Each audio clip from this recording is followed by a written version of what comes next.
Memoirs of a Scorned Woman. Episode 1. The End of 6 Years Was a Gut Punch, Part 1. Stacy's Story. It was early Saturday morning, January 22nd, 2017, when I reached my breaking point. I couldn't believe this motherfucker. It was 3:45 a.m., and he sent me a text while I was at work, my second job, a job that I didn't need to pick up because I needed to spend time with our child and be a wife to my husband, whom before now, I believed loved me. I had 2 jobs and neglected my child, and wasn't there for Marlo the way a wife should be there for her husband. But I couldn't be there because I needed to work to offset the fact that he refused to get a job, and instead wanted to chase after his singing career.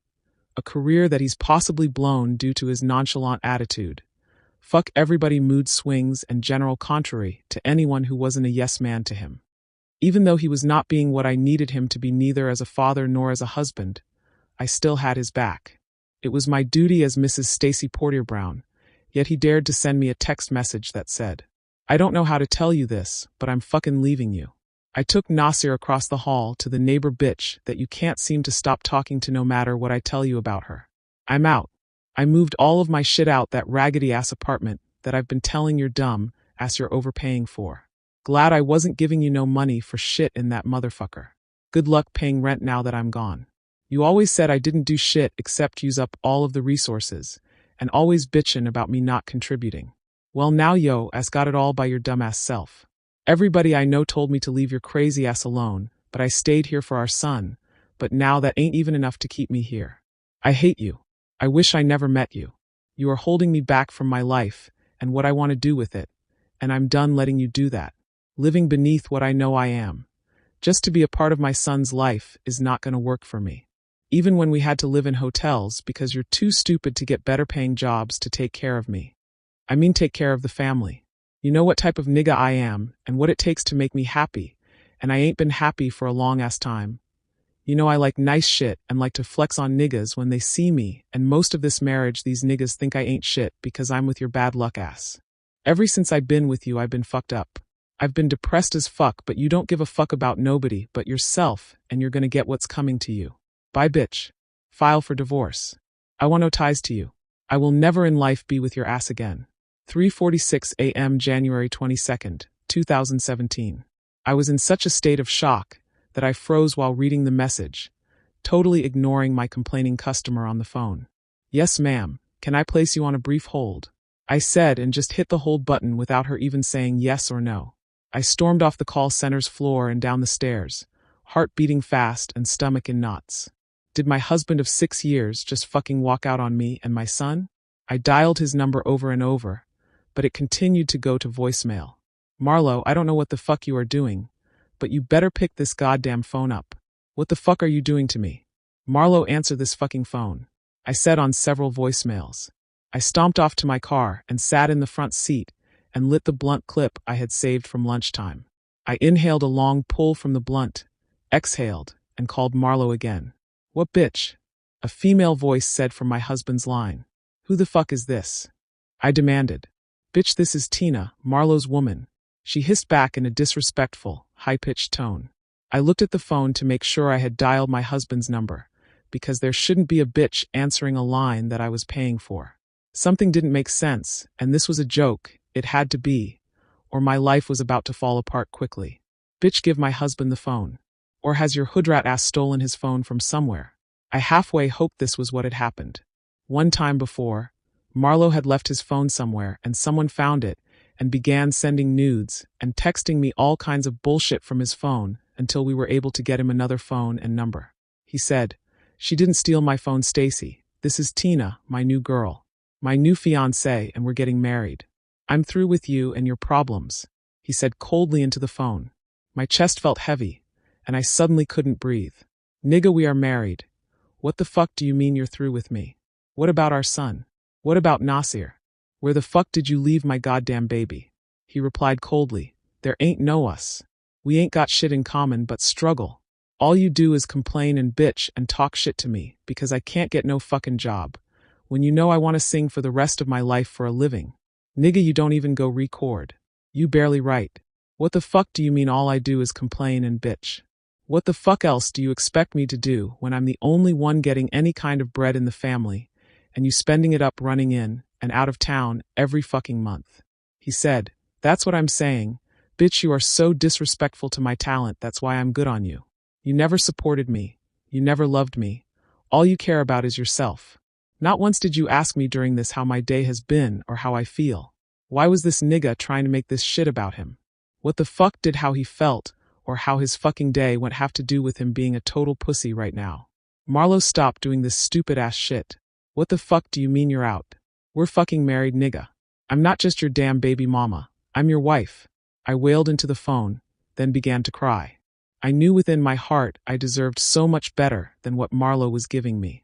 Marlo, how dare you hand me your ass to kiss like this over some fucking bitch? Some random bitch. To be continued. Stay tuned. Marlo, how dare you hand me your ass to kiss like this over some fucking bitch? Some random bitch.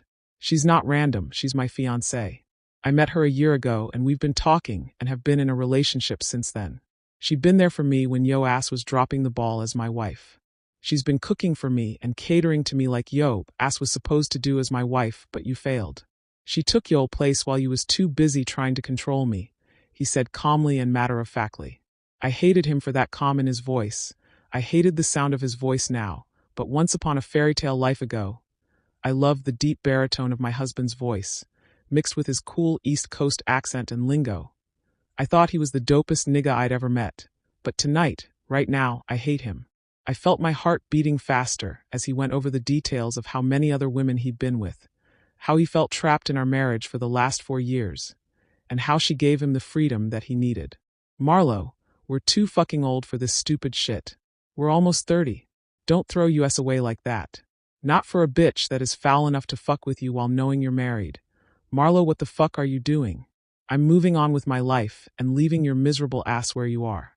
Bad shit always happens to you, and good shit happens to me, especially when I'm not around you and your fucking son. I snatched the phone away from my ear. Marlo, don't be disrespectful to our son. This is your son, don't fucking play with me. I screamed into the phone. My chest got tighter and tighter as I screamed at Marlo, who still refused to change the tone of his voice to match my yelling. Look, Stacy, Tina has got a point. How do I really know that's my kid? I mean, we did go through a breakup, and you all of a sudden ended up pregnant. How I know you not just another loose bitch out here after my money? Nigga, are you delusional or something? You don't earn any fucking money. I do. The money you have I fucking gave you. I really couldn't believe this nigga was fronting on our family like this, saying all kinds of stupid shit in defense of something this rat bitch he found and is in love with said. How dare you even repeat our issues to this random ass bitch? Marlo, I love you.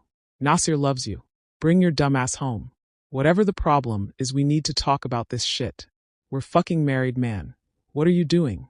I'm doing what I should have been doing in the first fucking place instead of sticking around your negative ass and fucking around and getting yo ass pregnant. I didn't even want no kids by you. You made me nut inside of you on purpose, so you can trap me. I only married you because you were pregnant, but now I don't give a fuck no more. Fuck you and that kid. He hissed into the phone.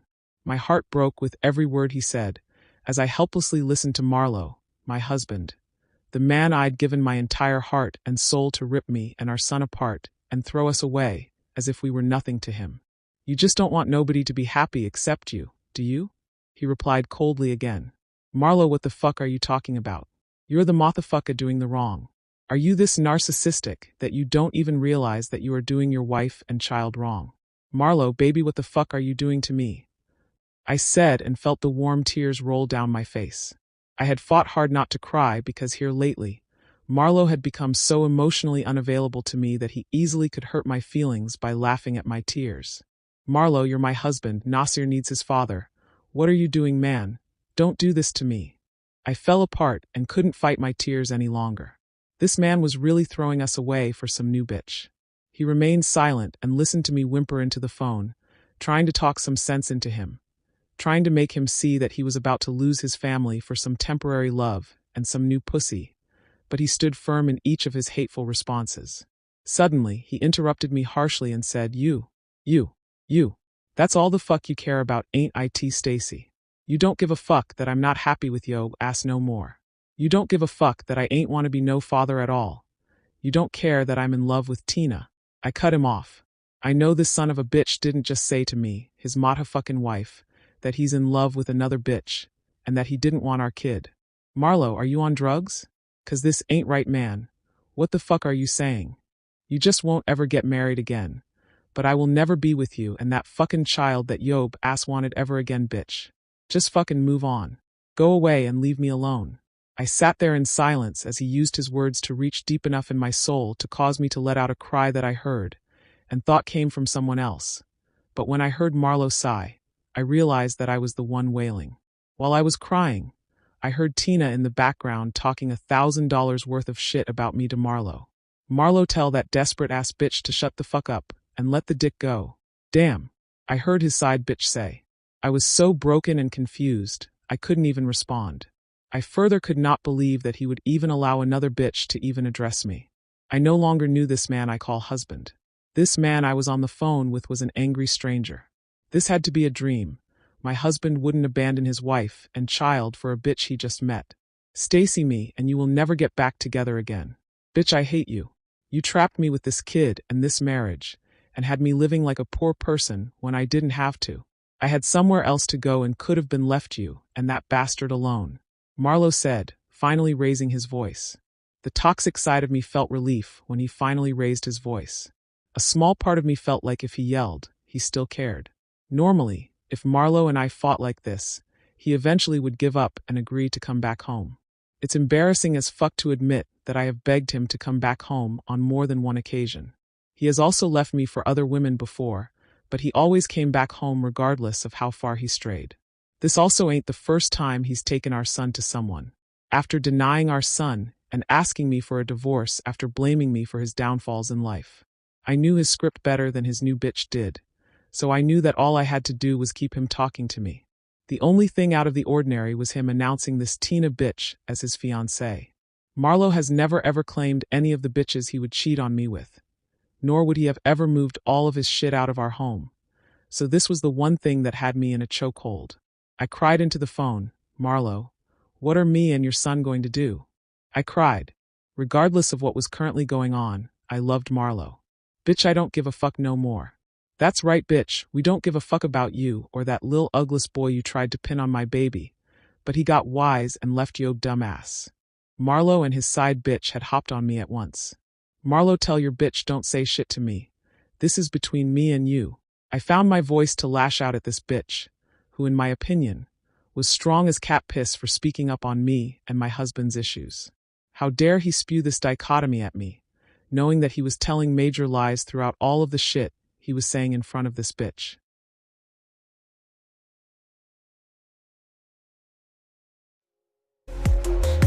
Memoirs of a Scorned Woman. Stacy, Part 3. Stacy, don't address my new woman like that. Like I said, you're old news. Me and you done forever. Get over it. The more shit he said, I cried harder. I couldn't believe my husband was being such a cunt right now. Marlo, stop this shit. Why are you doing this shit to me? Why are you acting a fucking fool with me? Why are you reaching so low to find the dirtiest shit you can find to say? Or is that bitch coercing you into saying shit to me like that? Which a weak pussy ass. I was mad now and was ready to fight petty remark for a petty remark if need be. Marlo had just given me the ammunition that I needed to curse his stupid ass the fuck out for trying to treat our family and our marriage like it was just some shit he could just throw away whenever he got good and ready to. That's all the fuck you know how to do is call names and talk shit about people all day.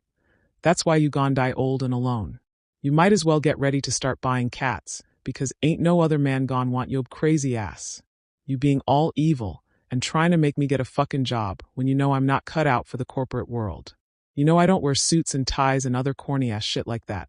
But instead of you supporting me in my dreams, all yo ass trying to do is change me. Tina accepts me as I am, making me feel like a man. You don't. I don't even fuck on you the way I fuck on her, because yo body all soft and fat, and she tight, and ain't got no stretch marks. I get sick to my stomach every time I see your loose jiggly ass body naked, and I have to think about other bitches to get hard and fuck you. Yo pussy trash and you fat. I sat there crying my eyes out so hard that I didn't even notice my friend Jelly come running out onto the parking lot looking for me. Stacy. Stacy. Damn, where the fuck is she?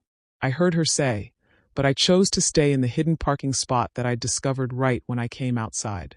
I was thankful that I had moved my car, so she wouldn't be able to see me in such sorrow over my marriage falling apart. Marlo, how could you speak to your wife like this? I whispered helplessly into the phone. Bitch, you ain't no wife of mine. Never have been and never will be. This marriage doesn't mean shit. I ain't make no plans. I ain't send out no invitations. I ain't tell nobody we were married at all. So that should show you how real I felt like this shit was. This shit ain't no marriage. I married you because your low-down ass got pregnant and stuck me with a baby. His words hit me like boiling hot water and stung like salt being poured on a wound. I just fell apart as he continued to lambaste me. Just as I was about to reply to him, Jelly found my car. She ran towards me with a devastated look on her face.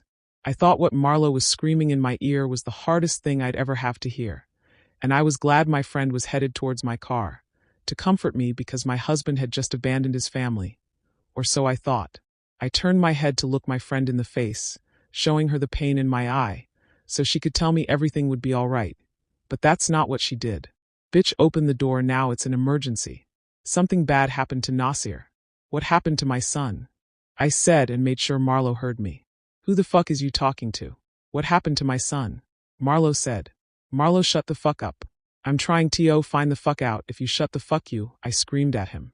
For a second, I forgot that Jelly was knocking on my window and yelling something about my son, because I started back arguing with Marlo until Jelly tapped the window and said, Fuck Marlo. Get your ass on this phone now. It's a fucking detective. Something happened to your son. What? I said and opened the door and snatched the phone from her. Hello. Hello. I heard Marlo yelling as I dropped my phone to the ground. Is this Mrs. Porter Brown? The detective said. To be continued. Stay tuned for episode 2.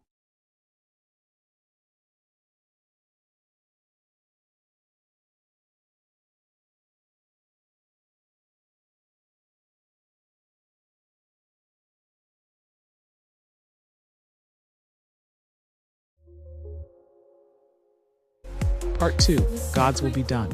Marlo, don't be stupid. This lil nigga is not your baby. You've been telling me that you were ready to leave her, so now what you saying? Do you still love this bitch and her baby? 'Cause he don't even look like you at all. Shit, this another nigga's baby. Tina said, grimacing while grabbing Nasir's face and tilting it back and forth to inspect his face. I can go by a DNA test from Walgreens or CVS. Just let me know when you are ready to find out if this lil boy is really your son or not. Marlo took a deep breath and looked at his son. She's taking this shit too far, he said to himself, ignoring the hatred Tina filled his head with. Fuck it, I'll just go fucking get a test from Walgreens and you better do the test.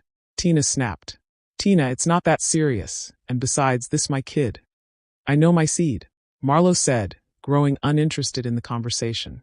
Truthfully, Marlo knew Nasir was his son, but he used the uncertainty of his paternity as his way of making Tina feel more important than Stacy. Tina sighed, rolled her eyes up into her head, and looked around Marlo and Stacy's apartment. This shit should be mine, not hers, she evilly thought to herself. I mean, Lo, what the fuck is she spending your money on? 'Cause the furniture looks cheap as fuck. Is she on crack? Tina said, trying to inject foolishness into Marlo's head about Stacy. Nah man, she not on nothing, she spend the money right. Shit, everybody don't need grandiose shit all over their house.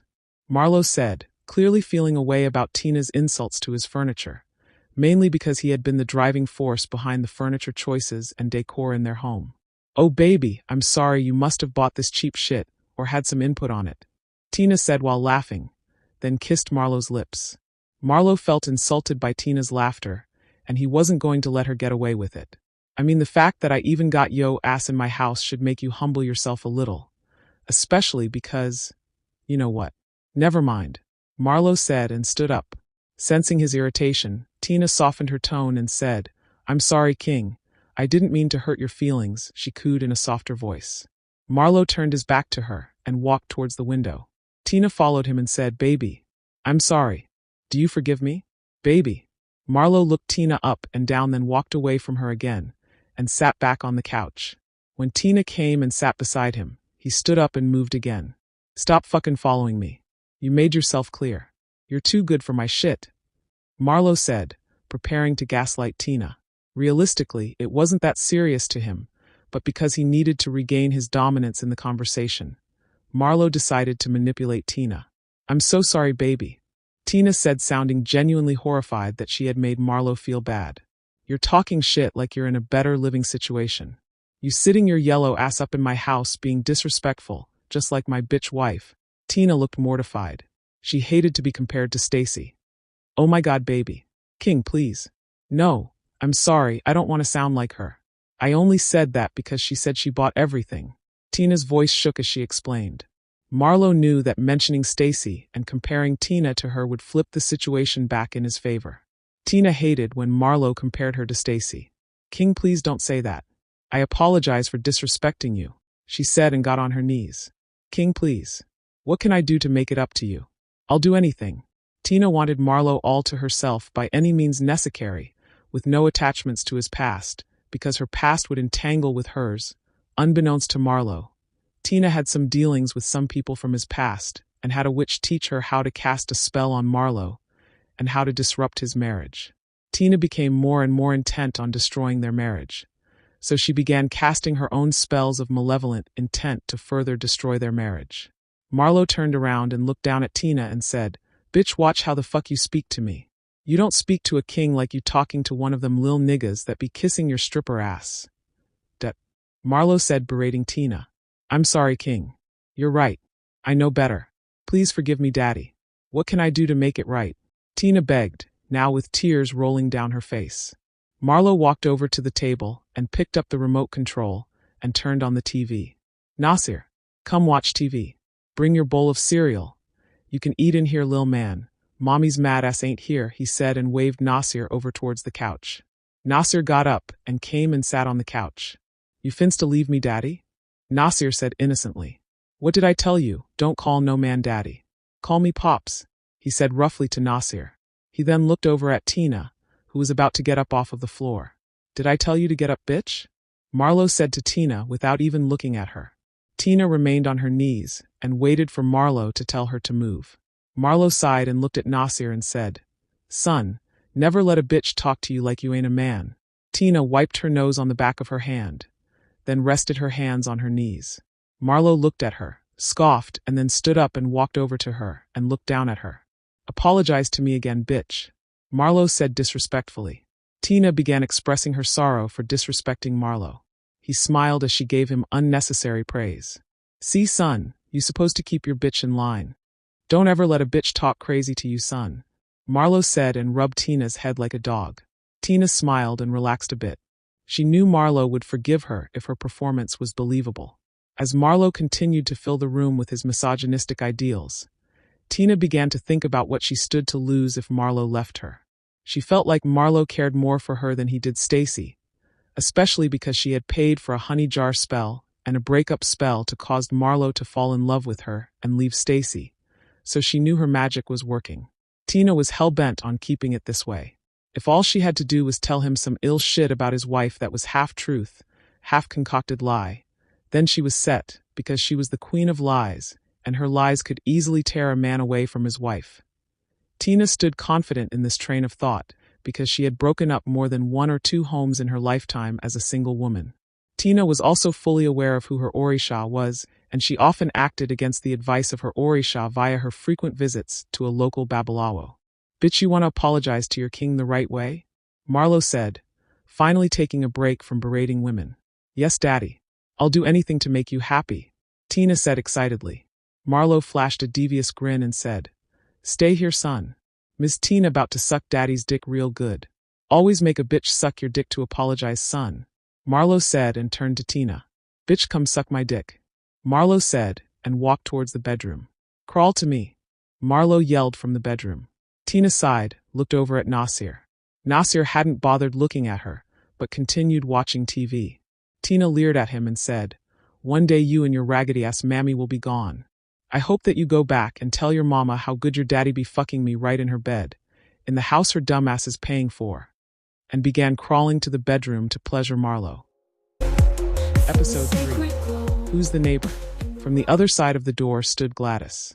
She stood there listening to the sounds of Marlo ranting and Tina begging for his forgiveness with her ear pressed to the door.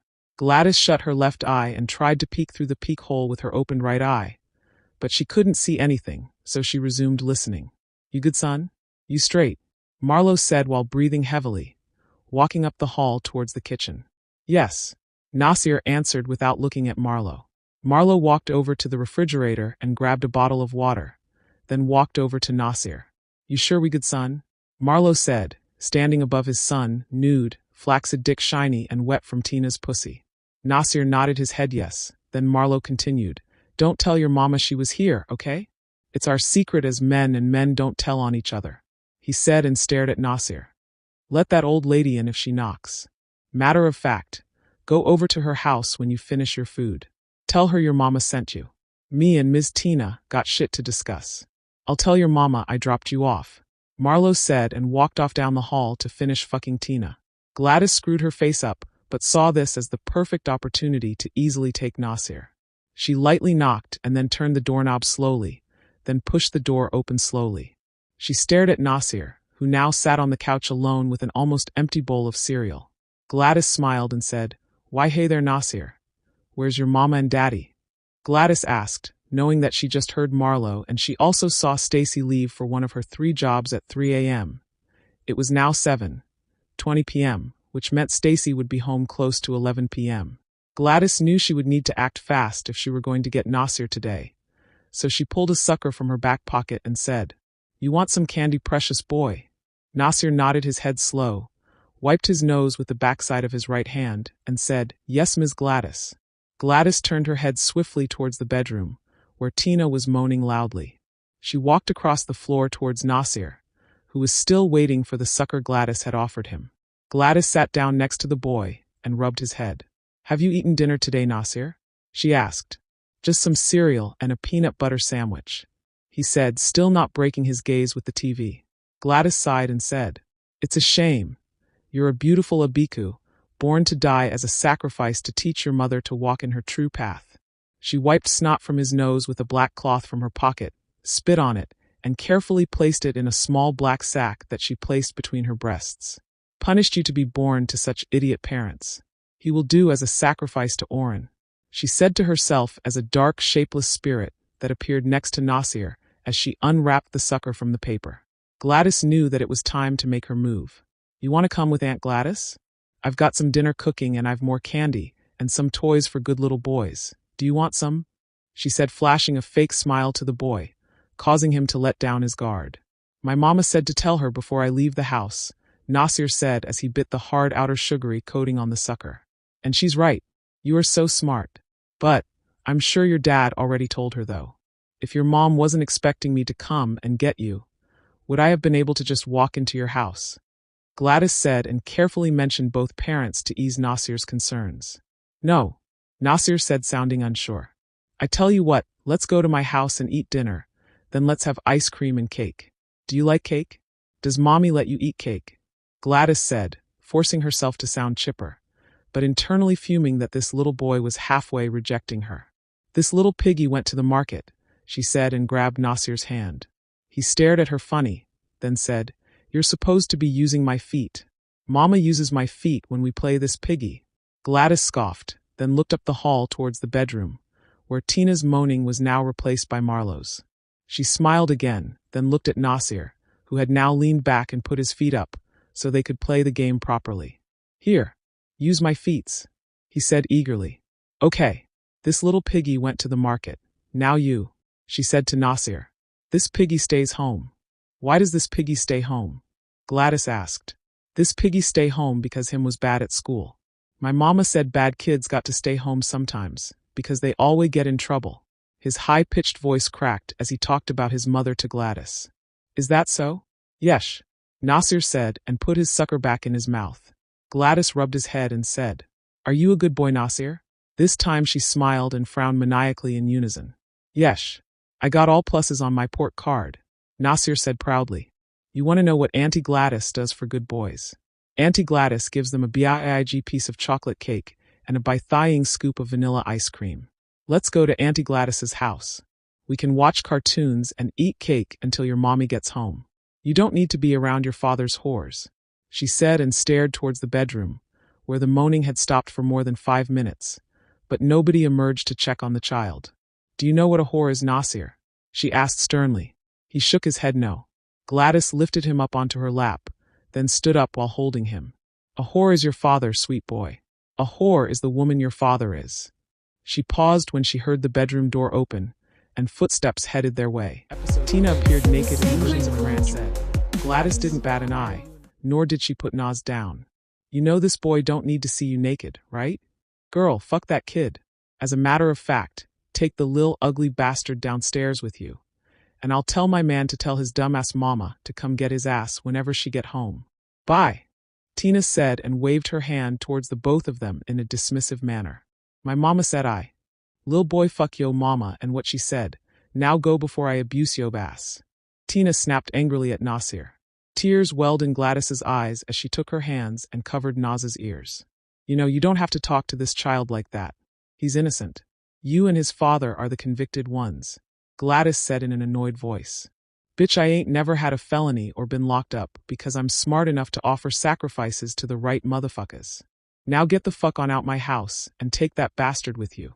Now," Tina said and opened the door. "Move fast before my man get up," she said again while forcefully opening the door. Gladys leered at Tina and said, Genesis 2 verse 25, "The man and his wife were both naked, and not ashamed." Tina quickly looked towards the bedroom door to make sure Marlo was still inside the bedroom. "Look bitch, miss me with all that mystic Bible shit. What do you want? Some money." Tina darted away from the door, walking swiftly to the bookshelf, and pulled out a book Marlo had told her his wife kept spare money. "Here bitch, $400 to babysit this lil snitching ass mothucker. Not that it matters if he tells his scary ass mama or not, 'cause I'll whoop yo mama ass lil nigga," she said and looked Nas up and down. "That's my mama's money book. She say don't let nobody get to it," Nasir said, and looked Gladys in the eyes. Gladys caught herself before she became angry and cursed Tina out. Gladys sighed and said, "It's a shame you parade yourself around this woman's home stark naked, in front of her son. Then you threaten to abuse him if I don't take him, while stealing from his mother, because honestly, the man laying in bed back there," Gladys said and pointed. "That man has nothing. I hope you're ready to accept your part in the fate of this child." Tina hissed, "That lil nappy-head bastard ain't mine. Once his daddy leave his mama and marry me, he can forget about seeing his daddy ever again." Gladys smiled and said, "Be careful what you wish for. God and his angels ain't the only ones listening. You never know who you're hosting. I'll take the baby and be on my way. Send his mother to my apartment when she gets here," Gladys said and walked towards the door. She nodded her head at Tina and motioned for her to come and open the door. "Good. Get his ass the fuck out of here," Tina said, stomping back towards the door. Gladys looked her up and down and said, "God is not mocked. You will reap what you have sown. Whatever crazy bitch, just go and here. Take this money so you can't lie and say the lil bastard got abandoned," Tina said and tried to stuff the money into Gladys' hand. Gladys shook her head and said, "No, I won't take his mother's money. She's having enough taken from her as it is, alongside losing her husband to a woman of your caliber." Tina smiled and said, "Ah, thanks for the confirmation that my spell work is hitting." Gladys looked at her as she walked out the door and said, "Traded a boy for a harlot and sold a girl for wine that they may drink. Sad. That wasn't a compliment, dear. And maybe you should keep that money you're wrongfully coveting and participate in a local gym." Tina squinted her eyes and said, "What the fuck you mean? I look good, bitch," and twirled her body in front of Gladys. "No you don't. You know, it's beyond me as to why Marlo would choose a woman like you. You're a loose woman, a strange woman, a woman of selfish desires. And here he has a precious young son, who is absorbing all of your disgusting behaviors. I hope you and he are proud of the blood that'll soon stain your hands," Gladys said as she turned her back and headed out of the door and down the stairs with Nasir. "And by the way, Tina," she said loudly, with a hint of lunacy in her voice, "don't brag on yourself so hard. Your body is squishy and soft in all the wrong places." Tina stepped out into the hall naked and began to fuss. "The fuck you mean, bitch? I look good. I look better than his mama and you," she said and did the pop lock and drop it dance. Gladys scoffed at her and said, "They die in youth, and their life perishes among the cult of prostitutes. Maybe if you do that dance a little more often instead of giving your body to a married man, you would look the way you think you do." Gladys scoffed, then continued, I'm here to advise you. You look like nothing more than a neighborhood whore. Used up and sloppy, bottom-feeding skank, abusing this sweet boy with your lewd talk and naked, repugnant body. Tina put her hands on her hips and leaned her body to the left. What you trying to say, Gladys? You want some of this pussy? She said and licked 2 fingers and rubbed the mound of vaginal hair puffing out. Utter trash. You're trash. Marlo is trash. I want you to know innocent blood is on your hands tonight alongside his. I hope y'all are ready for the aftermath. Gladys quipped. Whatever weird old bitch, just take that lil motherfucker downstairs with you and feed him. 'Cause I ain't taking care of the lil nigga, Tina said and sarcastically waved to them. Gladys started down the stairs again and said, squats would lift your long butt cheeks as well. Remember that. This is the last time you'll have to be bothered with all of these demons, child. Gladys said while walking to her apartment door. Episode 5. You thought you were different? Tina walked back in the house and slammed the door. Fuck she mean my ass long, she said as she headed towards the full-length mirror in the living room and examined her body. She grimaced as she looked at the flaws Gladys had pointed out, noticing that she indeed was soft in spots that should have been toned and that her ass was a little low. That's all right, my man loves it. And if he don't, I know so many other niggas that do, she said and pinched a roll of fat on her right side. I'm finna do another spell to make this nigga pay for my surgery too, she said aloud as she stood and looked around the room and sighed. This all finna be mine, she said as she slowly walked around the living room and knocked pictures of Stacy down, but paused at the picture on the end table closest to the kitchen and picked it up and studied it. The picture was of Stacy, Marlo, and a few other people, but Tina only stared at Marlo and Stacy. The picture was taken last year on her birthday, at some club. Tina felt jealousy building in her heart as she hated Stacy for being beautiful. She looked happy as Marlo's lips kissed her on the cheek. She held a shot glass in her right hand, away from the yellow mini bandage dress she wore. Why this tacky bitch got on royal blue shoes with this ugly-ass dress? Colorblind bitch, I swear. Oh, I guess you think that shit matches because you got a lil blue wallet. Tacky as fuck, she said as she continued to study Stacy in the picture. Tina studied Stacy's slim, but curvy body and compared it to her own. She ain't even thick.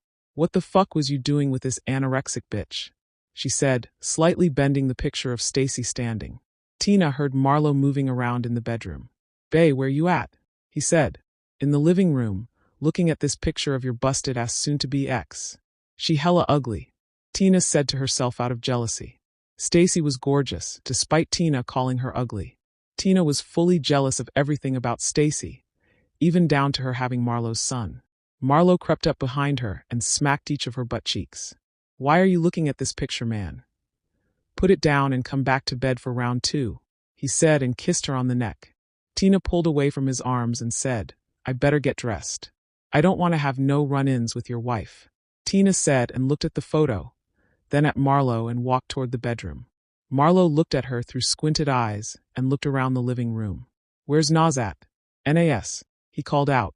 Man, where's my damn son at? You fucking bitching about a picture and my son gone, Marlo said and pushed her out of the way and walked towards Nas's room. Tina, feeling offended, hissed the picture to the floor and stormed off to the bedroom and started putting her clothes back on. Where the fuck you going? My wife won't be home till tomorrow afternoon. Where you going? Tina ignored him and continued getting dressed. I'm fucking leaving. I don't have time to be arguing with this bitch if she catches me here again. Marlo looked confused and said, Man, stop being dumb. You know I love you.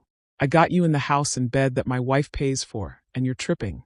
Did that lady come get him for real, or did Stacy come back and get him? Marlo asked, sounding concerned. Tina slid her feet into a pair of Stacy's shoes instead of her rundown ballerina flats and said, Your son is with your neighbor Gladys. I paid her $400.00 to keep him for a few hours so we can have some alone time.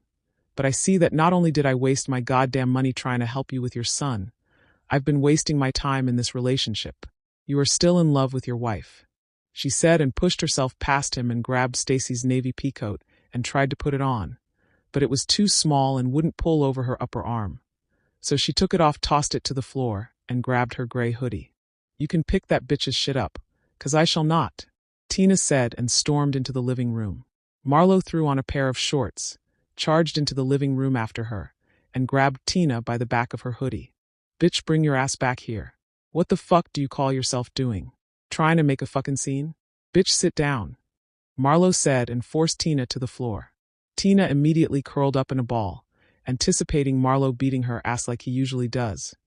But this time he just stood over her and looked down in a sinister way and smiled. That's what daddy likes to see. Bitch, don't get beside yourself and storm out of my crib like I ain't got bitches waiting to take your place and my wife's place. Get your stupid ass up and get in the bedroom. And take my wife's shit the fuck off, bitch. She be knowing you been taking her fucking shit, he said and grabbed Tina up off of the floor. Trembling, she winced twice because she thought he was going to slap her, but he didn't. Instead, he fixed her now disheveled hair and kissed her on the forehead and said, "Get your ass back in the bedroom. My wife ain't coming home until tomorrow afternoon, and if I get her another date, she won't be back for till the following day. Get your ass back naked and in the bed where you belong, bitch," Marlo commanded. Tina turned on her heels and walked back towards the bedroom and began to undress. Marlo snickered to himself and locked the front door.